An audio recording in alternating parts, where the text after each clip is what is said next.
Jammu chamber of commerce industry के पूर्व president हमारे साथ आर के गुप्ता जी हैं और जिस तरीके से पिछले कुछ दिनों की बात की जा रही है कि 461 लोग, जी हाँ 461 मेंबर जो 2017 के बाद उनकी मेंबरशिप आई है, उनको भी जो है वोट डालने का हक जो है दिया जाए।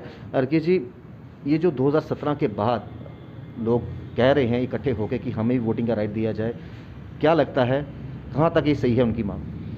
देखिए, उनकी बात बिल्कुल सही है, मैं उनके हक हित के साथ हूँ।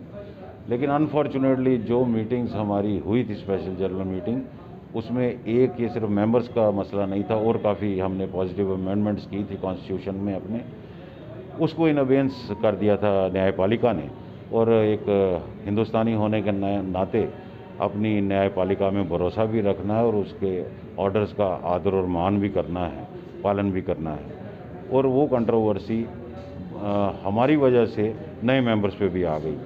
लेकिन आपकी ये पोजीशन है कि 461 मेंबर्स का मामला एक अलग केस न्यायपालिका में गया है और मुझे पूरा विश्वास है इंडियन जुडिशियल सिस्टम में कि इन 461 लोगों को अपना democratic constitutional fundamental voting right ज़रूर मिलेगा।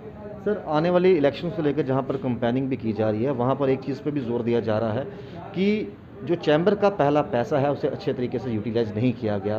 क्या कहना है आपका इस पर? देखिए, वही मैं कह रहा हूँ कि जो मिस इन्फॉर्मेशन थी पैसों के लेके, उसको हमने आंकड़ों के साथ आज प्रेस कॉन्फ्रेंस में पेश किया है। लोग झूठ बोल सकते हैं, आंकड़े नहीं। और ये आंकड़े जो हमने दिए हैं, ये कोई भी इंसान वेरीफाई कर सकता है। आप आने वाले इलेक्शन को लेकर के आप दोबारा से प्रेसिडेंट की पोस्ट में हाँ, खड़े उसका होंगे? मैंने अभी आपको जवाब दिया, क्योंकि नया चेहरा कोई सामने नहीं आया और जो हमारी कॉन्स्टिट्यूशनल अमेंडमेंट्स थी वो इन अबेंस हो गई, तो मुझे मजबूरन अपने साथियों के रिक्वेस्ट पे बात माननी पड़ रही है, क्योंकि काफ़ी कार्य अभी बाकी हैं। खासकर जो हमारा JCCI प्रपोज क्लब है उसका निर्माण बाकी है। दोबारा से अगर कमान आपके हाथों में आती है तो क्या नई दिशा और क्या नई सोच होगी? देखिए, रूटीन के जो चैम्बर की टीम की जो मैंडेट जो उनको मिलता है, वो होता है ट्रेड और इंडस्ट्री के लोगों की उन्नति और प्रगति के लिए। वो तो रूटीन मामले चलते ही रहेंगे। लेकिन मेरे कार्यकाल के टाइम आपने देखा कि हमने जम्मू की हर नागरिक की आवाज़ उठाई। जम्मू इश्यूज़ पे हम कभी नहीं झुके, ना ही झुकेंगे और ये सिलसिला आगे भी चलता रहेगा। सर, कोविड-19 के दौरान जो है काफ़ी लॉस जो है इंडस्ट्रीज़ में भी देखा गया।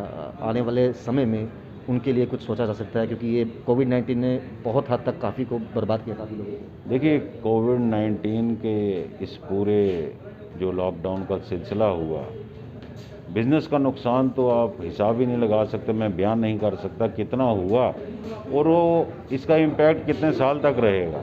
मगर सबसे ज़्यादा दुख है कि जो इंसानी जानें नेग्लिजेंस के साथ चली गई। यहाँ ऑक्सीजन जैसी चीज़ की कमी की वजह से लोग अपनी जान से हाथ धो बैठे, उसके लिए कोई आवाज़ नहीं रही, क्योंकि चैम्बर ऑफ कॉमर्स की वर्किंग बंद थी।